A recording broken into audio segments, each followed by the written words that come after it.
How is everybody? This is my seventh lecture on Middle East politics. I'm Dr. Rafano, and in today's lecture, we're going to talk about a concept called defensive developmentalism in the Middle East. It was a reaction to the emergence of modern Europe and the pressures European states like Great Britain and France were placing on the region. So we're going to learn about this concept today. And so first, I'm going to just share my screen with all of you. All right, so in today's lecture, first, we're going to learn what this concept is and why it's important. So, we're going to try to understand why it is that a state can become motivated to make great political, economic, and cultural transformations to their political system. We're going to understand why defensive developmentalism became popular amongst political leaders in the Middle East in the 1800s, specifically the Ottoman and Qajar empires. And we're also going to understand as well the successes and failures of these developmental programs. Why it is that these leaders struggled with development so greatly. So that is the main purpose of this lecture. Now, what exactly is defensive developmentalism? It is when a state, that is a government, promotes development in response to either an external threat, such as European imperialists in the 1800s, or in response to internal threats. So, development is a very hard thing to promote in any country, right? Anytime you're promoting development, you're promoting change. You're telling traditional elites that they have to change their ways. They have to change their cultural values. They have to make changes to the economy. They have to make changes to the political system. And there are a lot of people that might resist these changes because it could affect their political power. It could affect their beliefs. It could affect their way of life. And sometimes even their bottom line. It could affect their businesses. So it's often very difficult to promote, right? But here's the thing. If you're facing an external or internal threat to your power, such as European imperialists, you might have no choice but to make reforms. If you don't make those changes, your empire could collapse. Your political system could collapse. Your very way of life can collapse. Now, what does development entail? Well, it entails modernization. And if you don't understand what this is, I highly recommend checking out my previous lecture that I gave on this series. But just to summarize what I talked about last time, modernization means transitioning from a rural to an industrial economy. It means transitioning from a monarchy to a more modern political system, such as a democracy. And it also means transitioning from support of more traditional values, such as hierarchy and theocracy, to more modern values, such as secularism and equality. Now, as we're going to find out, these modern reformers that are going to emerge in the 19th century, they're often only going to support some of these reforms and not others. But they all did so in the name of trying to prevent the collapse of these Middle Eastern empires. So in the 19th century, the Ottoman and Qajar elites are going to make modern reforms. Now, if you don't know what the Ottoman and Qajar empires are, I recommend once again checking out my previous lectures where I discuss these empires. Now, what we're going to find out in today's class is that these empires are going to struggle greatly with reform. They are going to be led by these absolute monarchs that, while they're going to be interested in modernizing their militaries and their educational systems and their bureaucracies, they're not going to be very interested in democratization. They're not going to want to actually give up power to the masses. And there's going to be a lot of abuses of power during this era that are really going to hamper these reforms. Okay, so what were the external pressures to modernize? What forced these traditional empires to begin reforms? Well, of course, much of this had to do with the emergence of modern Europe, which we talked about last class. Europeans began to conquer much of the globe during this time period, right? First, European imperialism took place with the Americas from the 15th to the 16th centuries. And then later, they spread to other parts of the globe. And so thus, if you're a traditional empire and you're looking at what the Europeans are doing, right, you have to respond to this. Otherwise, you're going to get conquered as well. Now, as the Europeans became more powerful, as they began to develop modern industry, as they began to develop the ability to mass produce goods and weapons, they developed modern militaries. This then gave them the ability to pressure the empires of the Middle East to begin to make reforms. So, for example, the Europeans wanted the Ottoman Empire in the 1800s to protect the Christian minorities that lived under their rule. And of course, since the Europeans were the vast majority of them were Christians, they had a vested interest in pressuring the Ottomans to do this. So this became another pressure, an external pressure on the Ottomans to make reforms, along with that military pressure as Europeans began to expand their empires in various parts of the globe. Now, there was also other sources of pressure as well. Europeans were competing for access to markets to trade their industrial goods, right? And they were also looking for places as well to extract natural resources. Europeans wanted access to Ottoman markets. They wanted to be able to trade with the Ottoman Empire and the Qajar Empire in Iran, and they wanted to be able to set up merchant communities that can do this, and they wanted the Ottoman and Qajar empires to really protect these merchant communities, these Christian merchant communities. And so they began to pressure the Ottomans to open up to free trade and capitalism during this era. Now, on top of this as well, the British and later the French are also going to be very interested in promoting the end of slavery and piracy throughout the course of the 19th century, ending the slave trade. Now, some of this does have to do with the emergence of liberal ideologies, support for abolitionism. We see the same spread of this movement in the United States, for example, in the 19th century. But there was also a more selfish reason for doing this. You see, during the 19th century, right, as the Ottoman Empire was declining economically, we begin to see the spread of piracy off the coast of North Africa. In fact, many of the Ottoman governors in North Africa were encouraging this piracy. And so they were attacking a lot of Christian ships, European ships that were trading in the Mediterranean. They were taking people hostage. They were forcing a lot of these seamen into slavery. And so thus you had a lot of piracy and slavery taking place that the Europeans opposed. They wanted to protect their shipping. And so they placed pressure on the Ottoman Empire to end slavery and to promote free labor. So this is another external pressure for reform. During the course of the 1800s, the Ottoman Empire, for example, began to lose more and more territory to the Europeans. First in the Balkans, as you can see here in the 18th century, and then in North Africa, beginning with Algeria in 1830. And so over time, the Ottomans began losing more and more lands. And so if you're the Ottoman elites, the Ottoman sultanates, you're looking at these problems and you're thinking, well, it's either I reform or I lose more land to these Europeans who seem very rapacious and want more and more territory. Now, part of this as well dealt with these other issues, and so I want to talk here a little bit about the slavery issue and what was known as the Barbary Coast. As the Ottoman Empire was declining, they were losing more and more control of their territories. Their governorates in places like Algiers, Tunis, and Tripoli, what is now modern Libya, began to gain their autonomy, and piracy spread off the coasts. And in fact, this became such a problem, it led to a lot of conflicts with not only the Europeans, but even the United States of America. In fact, America's first foreign war was fought with the Ottoman province of Tripoli over the issue of piracy and the enslavement of European merchants and seamen off the coast here. So this took place in the early 1800s during the Jeffersonian administration. So this became a big issue, and the Europeans began to place pressure on the Ottomans to make reforms. Now, it wasn't just external pressures on the Ottoman Empire and the Qajar Empire to make reforms that were taking place. There were also internal pressures that were connected to the decline of the Ottoman Empire and the decline of other Muslim empires during this era.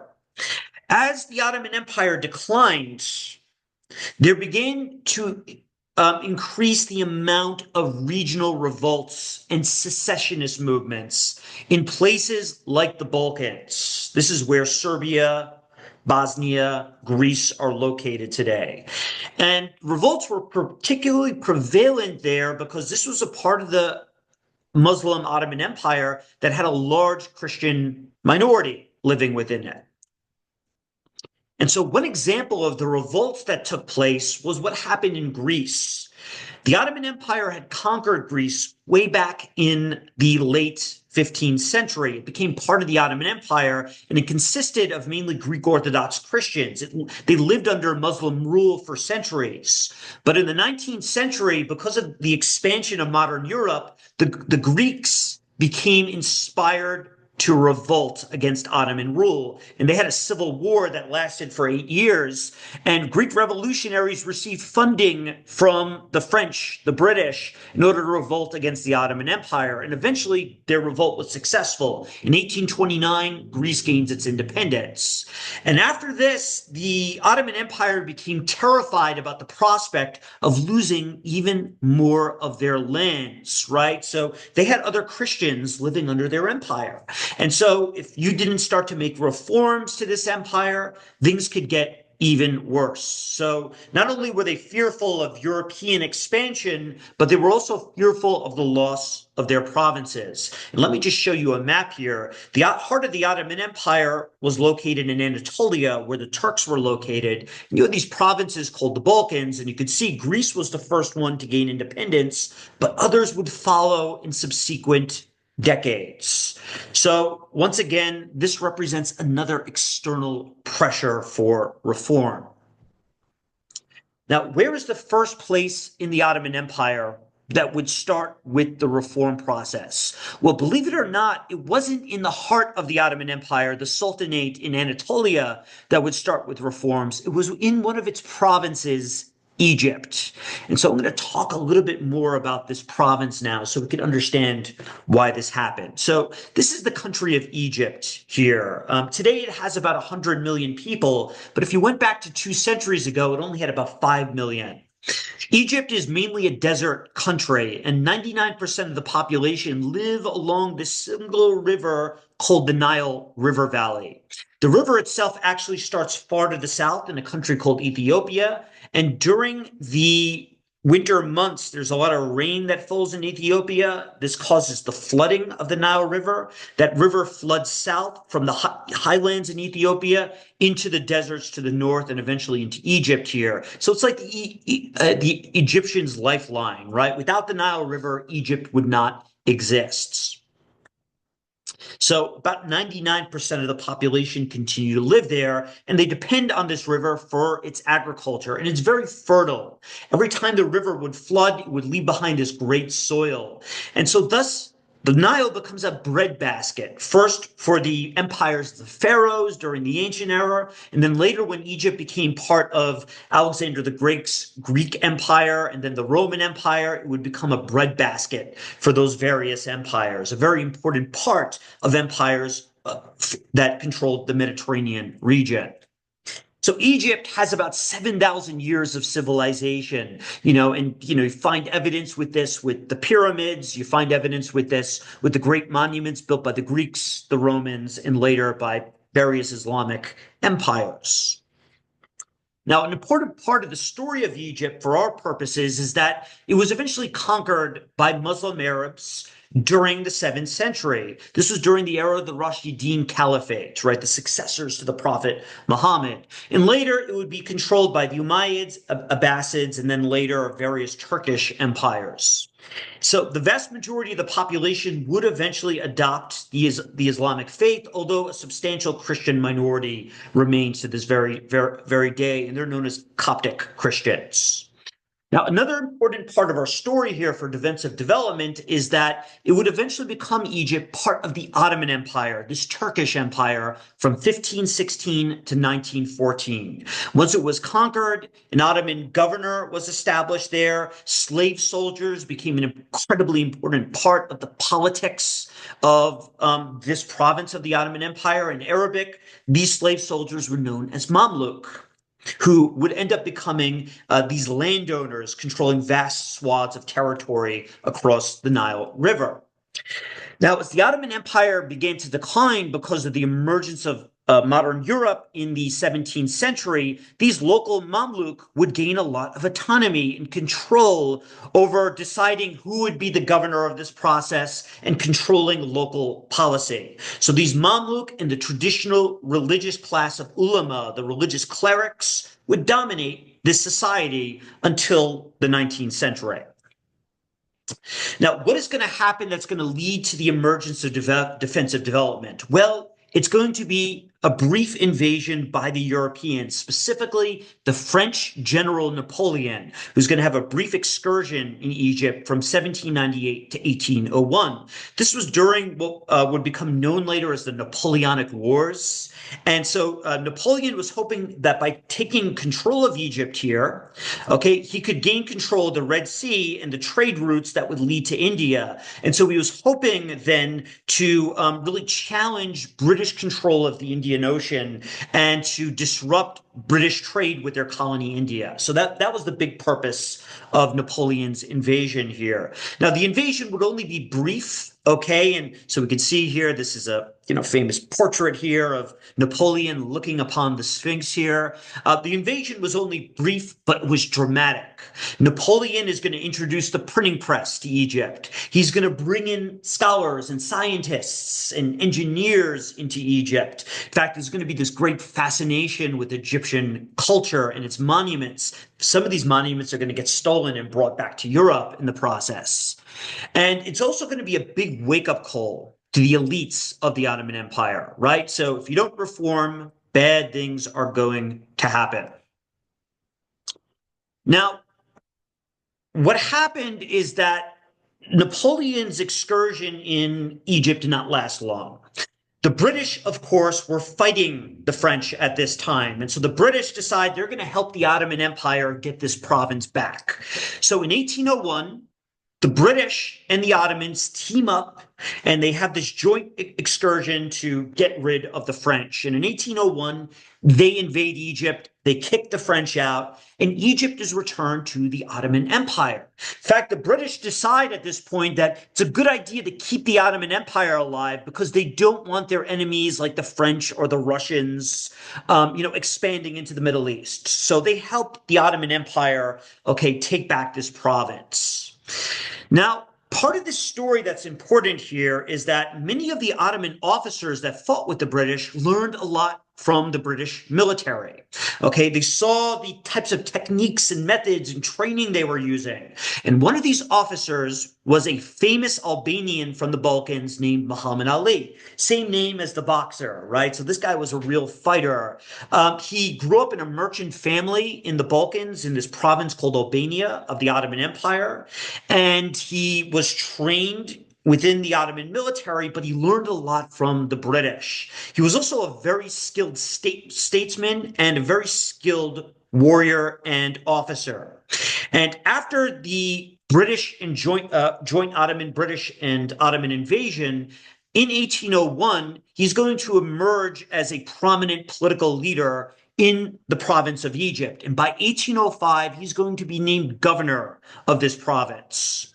Now, once he takes power, Muhammad Ali realizes that massive reforms are needed. And the sultanates of the Ottoman Empire was not moving fast enough, right? So he wanted to modernize this province. He wanted to do so quickly. He also had these great ambitions. He wanted to one day become the leader of the Ottoman Empire, and these grand ambitions of expanding his influence and his political power. But in order to do this, he needed to convince the local elites, the Mamluk, the slave soldiers, and the religious ulama that reforms were needed. He wanted to industrialize the country. He wanted to introduce modern universities. He wanted to introduce a modern military with modern training methods. And he wanted to mass produce weapons. One little problem, though, these conservative Mamluk elite were not interested in that. They didn't want to change the political system around. They didn't want to introduce industrialization. They didn't want to be taxed more. They didn't want to change traditional religious customs. And so eventually, Muhammad Ali got fed up with these people. In 1811, he decides to invite all of these Mamluk elite to a dinner in this citadel. Okay, this citadel was known as the Citadel of Salah ad-Din in the provincial capital of Cairo. He invites them to sit down for a dinner to talk about politics in the country. He was also as well planning on sending this expeditionary force into Arabia to conquer some territory. And, these type of dinners were common. Most of these Mamluk elite lived in Cairo and they had these land holdings throughout the country. So many of them were used to hobnobbing with Muhammad Ali and, the Turkish authorities. So they sit down for dinner in 1811. And as they're talking, he lulls them into a sense of, comfort. Okay, so they have this dinner, and as they're set to leave, right before they could leave the gates of this citadel, the gates are shut. And from on top of the citadel, a bunch of these officers and soldiers that are loyal to Muhammad Ali, they fire down on these Mamluk elites, massacring just about all of them in the process. So in order to get rid of these traditional elites, Muhammad Ali decides, I'm going to use violence. This is kind of like the Red Wedding in Game of Thrones, right? We get this massacre that takes place here. And he would go on to then hunt down what was left of the Mamluk in the following years. So sometimes in order to make modernization reforms, things have to get ugly because many of the people that are going to resist these reforms, they view it as against their interest to do so. But some of Muhammad Ali's supporters felt this was necessary because if the Ottoman Empire didn't do this, then eventually the Europeans would conquer what was left of the Islamic world in terms of its independence and sovereignty. And so this was Muhammad Ali here. It's also known as Mehmet Ali in Turkish. Very well-known reformer in the Middle East. So in 1811, he is free to take control of this province of Egypt. And so what does he begin doing? Well, part of his reforms were military reforms. He starts to establish European professional norms. He establishes academies, kind of similar to what we have in West Point in the United States. He begins to he gets rid of this tradition of slave soldiers, and he begins to mass conscript from the peasantry. For the first time in Ottoman history, we're getting mass conscription across the peasantry. So just like Napoleon did to create his modern army, he is going to conscript from the masses and create a very massive army. And if you're a peasant that tries to resist this, he's going to use violence against you. You're going to be killed or thrown in prison. So a lot of violence was used here to force villagers to join his army. And in the process as well, he is going to send a lot of his officers to Europe to learn modern methods. How do the British and French train their soldiers? He's also going to hire European advisors to train his own troops. So this is another way he's going to modernize his military, right? So instead of choosing officers based on birthright or using slavery to do so, he's instead going to use modern training methods and meritocracy. You got to pass school first before you become an officer. You got to master the modern military sciences. He's also as well going to build weapons factories with the help of European advisors and engineers. He's going to build factories. He's going to build a modern port in the coastal town of Alexandria. That city is going to grow in size during this era. He's going to start to build a modern navy in the process. And as this military grows, Muhammad Ali's confidence is going to grow. So first, he conquers this region called the Hijaz in 1818, taking these cities of Mecca and Medina, the famous holy sites of Islam, with it. Then in 1820, he's going to conquer this territory south of Egypt called the Sudan, expanding the size of his province. Now, as he begins to expand his military, suddenly he begins to get more cocky. And at the same time, the Ottoman Empire begins to grow worried. Egypt at the time was still technically a province, but Muhammad Ali had these grand ambitions. And in the 1820s, Muhammad Ali has a falling out with the Ottoman Empire. And in 1831, he begins to take territory from the Ottoman Empire. He conquers this area called Syria in 1831. And he gets very close to conquering the entire Ottoman Empire. Now, he's not going to be successful in doing this. I'm going to explain why. But this guy really starts to become very powerful during this era.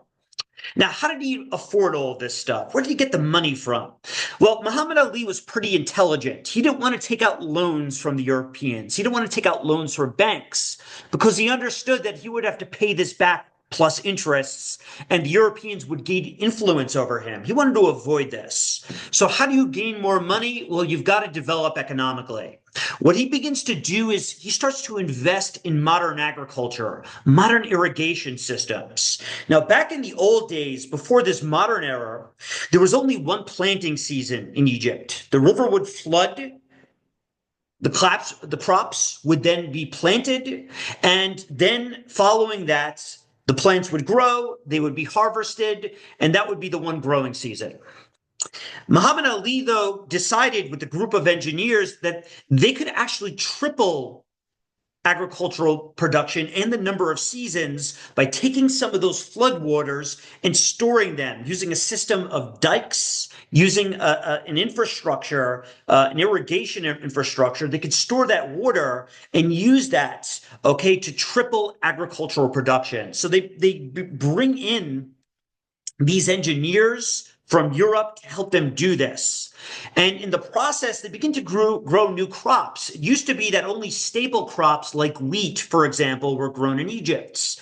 But Muhammad Ali, he starts to grow cash crops like cotton. So his investments in agriculture included this type of cash crop. Now, why cotton? Well, cotton can be used to make clothing. And at the time, Great Britain was industrializing. They were establishing these clothing factories, and they needed access to a lot of cotton.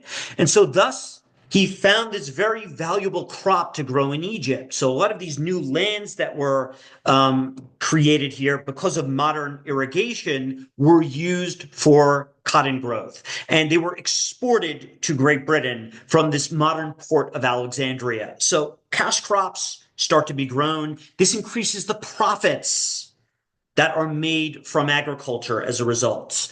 And in order to be able to build this new agricultural infrastructure, he sends students to European universities to study agriculture and engineering, right? Learning modern scientific methods. Now, in the process, because agricultural production is growing, he can increase taxes on the population. And with this political power growing as well, the lands controlled by the state grow tremendously. He begins to nationalize lands throughout Egypt, giving himself a lot of economic power. And in the process as well, with increased revenues, he begins to build factories, state-run factories, to mass produce clothing, okay? Not only for his soldiers, but for the masses, right? So we begin to see the process of industrialization here. He also as well begins to, with this economic growth, invest in a professional merit-based bureaucracy. New universities get established to train, these bureaucrats. So this represents a great change in governance in Egypt. He begins to hire these technocrats, scientifically trained experts to run the economy and the political system. And with that, a modern infrastructure starts to emerge. He not only builds this modern port in Alexandria, but roads, new hospitals and schools. He starts to establish universities to train these individuals. So this represents a process of top-down modernization. This is what defensive development is all about. You modernize the political system, the economy, and the culture in order to try to bring about reforms. And so this is what Muhammad Ali's empire looked like at its height in 1831. So starting from Egypt, he conquers the South Sudan, he conquers the Hejaz, including Mecca and Medina, and then Syria, if you see where Damascus is on this map. So this massive empire is created. Now, unfortunately for Muhammad Ali, and as I talked about earlier, these defensive development reforms didn't go as planned. Muhammad Ali's expansion threatened the very existence of the Ottoman Empire. And as we learned earlier, the British, they wanted to keep the Ottoman Empire afloat to prevent its collapse. They didn't want the Russians or the French filling in a power gap here. And so the Ottoman sultans, they decide to take advantage of this. They make an alliance with the British. And in fact, they signed a free trade deal with them. And the British agree to help the Ottoman Empire push back Muhammad Ali. And by the late 1830s, the British and the Ottomans are successful at stopping Muhammad Ali's expansion. And in 1840, Muhammad Ali is forced to sign a treaty with the British, a very humiliating treaty. Now, what were the terms of this treaty? Well, Egypt would remain a province of the Ottoman Empire. So Muhammad Ali's whole dream of becoming the new sultan of the Ottoman Empire would end.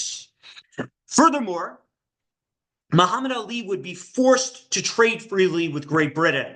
He would have to open his economy to British trade. And in the process, industrial goods produced in Britain would flood the Egyptian economy, right? And so thus, his newly built factories couldn't compete with Egyptian factories, and his very fragile industrial sector collapses overnight. So his attempt at industrialization, it fails here, unfortunately for the Egyptians. Now, on top of that as well, the British did allow Muhammad Ali to retain his autonomy. So his monarchy would survive, okay? They would continue to control this province of Egypt, but Muhammad Ali's dream of creating this industrialized empire would fade and end with this in 1840. He would die 6 years later, very depressed about these turn of events. So basically, continued British imperialism would undo Muhammad Ali's reforms here. Now, he did leave a legacy, though, a very big legacy. This legacy of modernization. He created an example for future leaders on how to reform. And, he also as well built a lot of this monumental architecture. If you go to that citadel where he massacred the Mamluk, on that site, he built a new mosque, the Muhammad Ali Mosque, that was built in the style of Hagia Sophia in Istanbul. So he had these dreams of becoming a sultan himself one day. He built this mosque that was meant to look like this very famous mosque in the heart of the Ottoman Empire in Istanbul. So he left a legacy behind. And after this, the Ottoman sultans realized the jig is up. Reforms are desperately needed. And the first sultan that really began to make substantial reforms, there were talks of doing this beforehand, but the first sultan that started to make reforms that were substantive was Sultan Mahmud II. He was a sultan that ruled from 1808 to 1839. So this is during this era when Muhammad Ali is expanding his empire. It's also an era as well when the Greek War of Independence was taking place in the 1820s. So lots of good reasons to make reforms here. Now, just like in Egypt, Sultan Mahmud II's slave soldiers were not in favor of making reforms. They were highly resistant to modernization, to ending slavery. So what happened eventually is in 1824, Mahmud II is going to massacre these slave soldiers, much like Muhammad Ali did in 1811. He's going to kill over 25,000 slave soldiers and get rid of this institution because they were trying to resist modernization reforms. And what he begins to do, just like Muhammad Ali, is he starts to build a modern military with regular conscripts. He begins to mass conscript from the peasantry and build a modern military. And just like Muhammad Ali, he begins to build Western-style schools for training military officers and bureaucrats that are going to be in charge of modernizing the country. Students also get sent to Europe in order to learn from Western universities in the process. So basically, this is mimicking. It's what we call cultural diffusion. He's going to begin to copy these defensive development reforms that Muhammad Ali engaged in starting in the mid-1820s. And he sought out as well European advisors to begin industrialization. Some weapons factories, for example, were built for the first time. There was also, as well, a lot of investments here in modern agriculture and engineering. And in the process, he needed to increase his diplomatic relations with the British to try to halt French and Russian expansion into his lands, as well as Muhammad Ali's expansion into his lands. So, as a consequence of this, we're going to begin to see the modernization of the heartlands of the Ottoman Empire, the Turkish lands of Anatolia, as well as the other Arab lands and the Christian Balkans in the process of this. So this is Sultan Mahmud II. And let's take a look at this image here. Notice he's not dressed like prior sultans, right? He doesn't have on the traditional garb and the turban. Instead, he is wearing a French-style military uniform. On top of this, well, he's wearing this new cap that is called the fez. This fez here, it gets its name from the city of Fez in Morocco, where the red dye comes from that is used to make this cap. He made his new military elites wear the fez. It became a symbol of modernity, modernization. And a lot of the new middle class that's going to emerge is going to start wearing this fez. It's going to be a symbol of being westernized, being forward thinking. And the reforms under the Ottoman Empire would occur after his death, under the rule of Sultan Abdul-Majid. And this period is known as what's called the Tanzimat reforms. And in Arabic, Tanzimat means restructuring, okay, to specifically restructure the government. And so his reign lasted from 1839 to 1861, and he decides to increase the reforms substantially. He begins, unlike Muhammad Ali, to take out substantial loans from the West. So he borrows from a lot of banks to build new telegraph lines. Telegraph is used for communication. This was the predecessor to the telephone.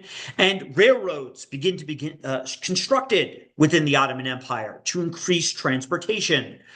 And so thus his sultanate becomes associated with this Tanzimat because he creates this new infrastructure, right? This new structure for ruling the Ottoman Empire. The strength of the modern state grows here, right? So we talked about last class about how modernization means the emergence of the hegemonic state. And you can't control your population more strictly without a modern infrastructure, like railways. Now, part of his reforms here were also more radical, and in many ways more culturally radical than Muhammad Ali's. Due to growing British pressure on the Ottoman Empire to make reforms, specifically making reforms in terms of religious minorities, in 1839, the very year the Russians were helping him defeat the Ottoman Empire, Sultan Abdul-Majid decides to enact what was known as the Noble Edict of the Rose Chamber, a very fancy word for secularization. He declared that all citizens, regardless of religion, were equal under the law in 1839. Now, if you remembered, during the traditional Islamic era, under the caliphates and the sultanates, you had a situation where Christians and Jews and other religious minorities were not treated as equals with Muslims. They had to pay a higher tax. They couldn't proselytize and preach their faith. They were not considered equal citizens. Now, they were tolerated as monotheists, as people of the book, but they weren't treated as equals. Well, with this edict, the Sultan is announcing this is going to change. So, for example, with this reform, the jizya tax is abolished. Christians no longer have to pay a higher tax than Muslims. One of the many changes that was made during this era, and very controversial one. Now, as you're going to find out later, not all Muslims are going to accept this within the empire. Some will, others won't, and this is going to lead to a lot of conflict. Furthermore, the law codes are going to change greatly in the ensuing decades. In the 1850s, the law codes are going to be remodeled. Sharia law, okay, is going to be dropped. in favor of a French-style secular law code. So we're going to see here the attempt to separate church and states. We're getting rid of the jizya tax. We're getting rid of this concept of the people of the book. And we're also going to get rid of Sharia law here and create a secular law code. So the state is no longer going to be entwined with religion, at least according to these formal law changes here. And after this, Sharia law is essentially just going to be relegated to family law. And so it's just going to be the choice of Muslims whether or not they want to follow Sharia law when it comes to things like marriage and divorce and inheritance. So Sharia law, it's going to just be relegated to Muslim communities that just choose to follow it. And it's not going to be relegated to the rest of the Ottoman community in terms of the civil laws and criminal laws that exist within the country. So we see this movement towards secularism, another example of modernization. Now, this 1850 law as well established citizens the right to own private property, including European citizens. So no more tribal collective ownership of land. Instead, people were forced during this time period to get title deeds for the ownership of their land. And in the process, Europeans, particularly the British, were allowed to own land and establish businesses in the Ottoman Empire. So individuals were expected to register their land as landowners, and the Ottoman Empire developed a more efficient system of tax collection during this era. So part of the emergence of a modern bureaucracy. So thus, taxes increased greatly on the population to pay for these reforms in the process of all this. Now, finally, the last big reform that was made in this era, and this would take place with a series of laws, was the gradual abolition of slavery. This was due to the pressure from the Europeans to end piracy. And so first, they're going to end the enslavement of white Christians, but later this is going to be applied to all different types of groups. This is not only going to end of the use of slave soldiers, but the use of women as sex slaves. It's going to end the use of women as domestic servants and all other forms of slavery. So let's take a look at this political cartoon, okay, from the era.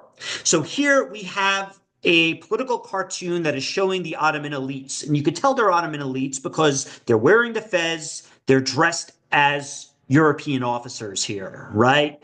And these officers here, we could see them, they're holding this former female slave. Remember, during the traditional days of the Ottoman Empire, they had what's called a harem, the elites, where they had lots of sex slaves and up to 4 wives living in seclusion. Well, what's happening to this slave is she's being freed here. You could see here these 2 Ottoman officers, right? They're breaking the chains. They're liberating this woman from slavery, symbolizing the end of slavery across the empire, a great reform that was made. This was also a time period where America's Civil War, for example, was taking place over slavery. So abolition was spreading throughout the globe. And you have a bunch of these Ottoman middle and upper class elites here, supporting these great reforms here. So this was a top-down movement. These elites are going to liberate society, okay? And we have in the background here the traditional city of Istanbul. It's a symbol that reforms are on the way. They're paving the way towards change.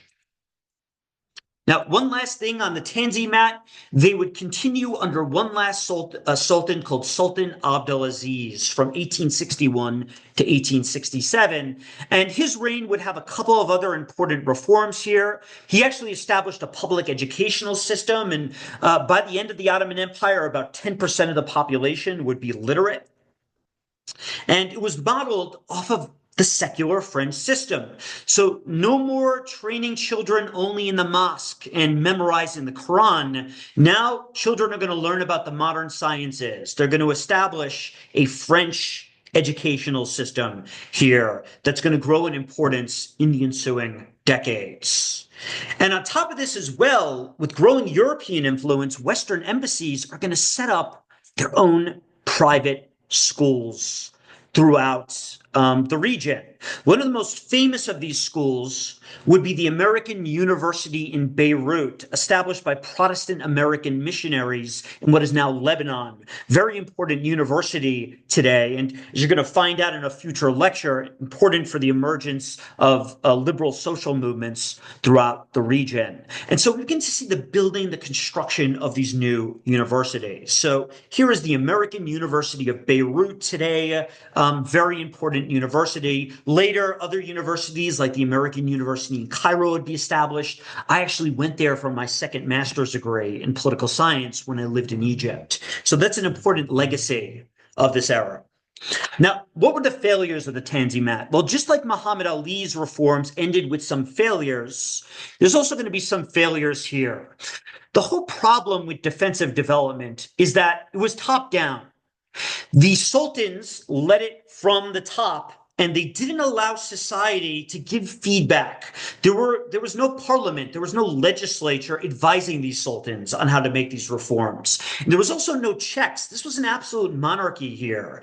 And, we can still continue to see, like in the previous era, sultans engaging in extensive corruption. Much of the money, some of which was borrowed from European banks, was used to build palaces, luxury projects that were really only used by the elites. In fact, Sultan Abdulaziz, he used extensively a lot of this money on himself, right? And so a lot of waste took place here. And if you're wasting a lot of loans, it's going to make it difficult to pay this stuff back. And what's going to happen is that you're going to start to see the loans grow over time. It's going to make it more difficult to pay them back.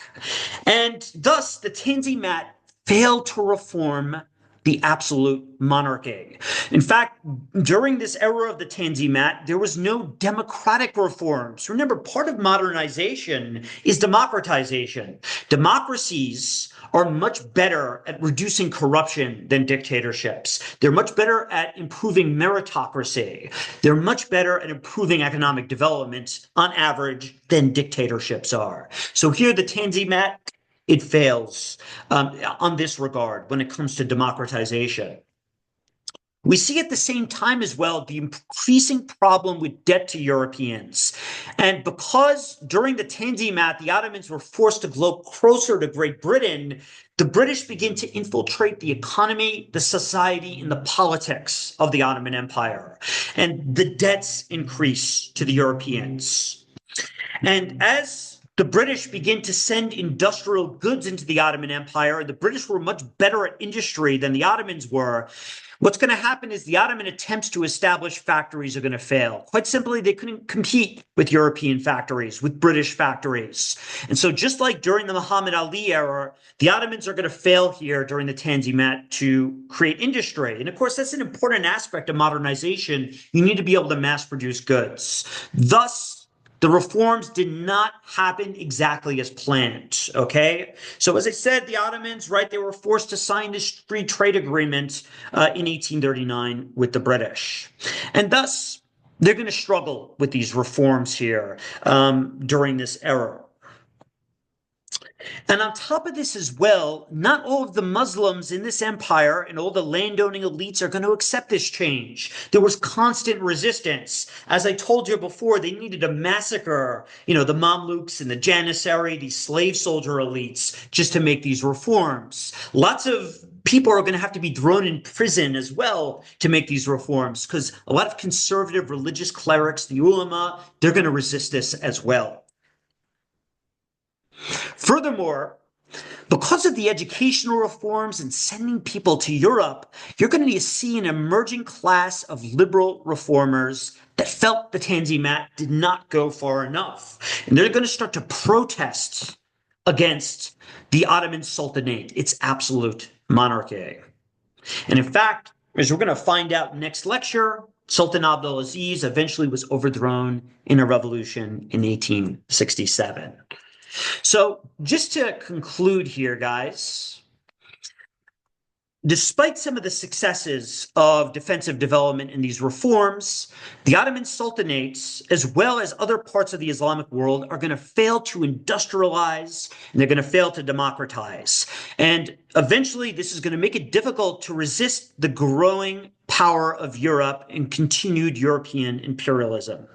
All right, so next class, we're going to talk about European imperialism and how it grew during this era and how they're going to take more and more lands, not only from the Ottoman Empire, but as well as the Qajar Empire as well. So I'll see you guys next time.